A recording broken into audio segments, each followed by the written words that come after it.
Assalamualaikum warahmatullahi wabarakatuh. Bagaimana cara melatih keberanian?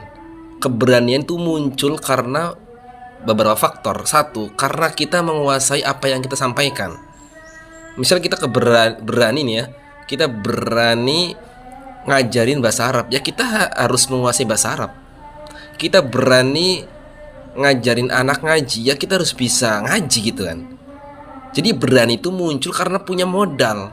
Kalau kita nggak punya modal, bagaimana bisa berani? Karena keberanian itu sinyal dari pikiran kita bahwasanya lu udah siap, lu udah pantas loh untuk mengajari, untuk praktek, untuk ngomong kepada halayak manusia.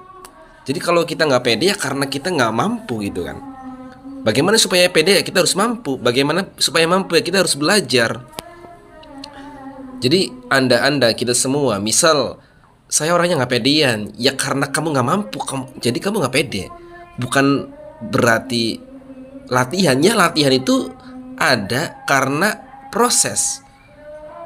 Tiba-tiba ketika anda misalnya ditunjuk untuk ngomong di atas mimbar, kalian bilang, "Aduh, saya orangnya maluan, saya orangnya nggak pede." Bukan anda maluan, bukan anda nggak pede, tapi karena anda nggak menguasai apa yang harus disampaikan. Ketika misal ceramah khutbah Idul Fitri, kenapa kamu nggak pede? Ya karena anda nggak menguasai. Anda tidak menguasai materi apa-apa yang harus disampaikan. Jadi bagaimana caranya supaya pede? Harus banyak belajar.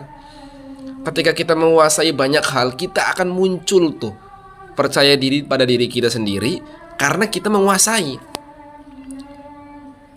Makanya kalau belajar jangan pilih-pilih. Ada bahasa Inggris, kita belajar bahasa Inggris. Ada matematika, kita belajar matematika.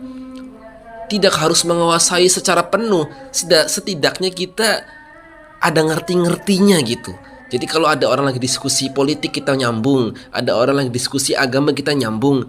Nyambungnya nggak salah-salah, bener-bener nyambung gitu kan. Makanya penting sekali orang itu harus punya mood terus belajar. Karena dia senang belajar, dia suka belajar apa saja. Dari situ dia mudah beradaptasi dengan orang-orang lain, dengan orang banyak. Karena apa? Setiap orang punya minat di bidang masing-masing. Ada yang suka menggambar, ada yang suka bahasa Inggris, ada yang suka keagamaan, ada yang suka spiritual, ada yang suka seni, ada yang suka bela diri. Kita masuk tuh ke situ tuh. Kalau kita udah masuk ke situ, udah banyak hal tahu, walaupun nggak banyak, setidaknya kita sedikit memahami, dan disitulah modal kita percaya.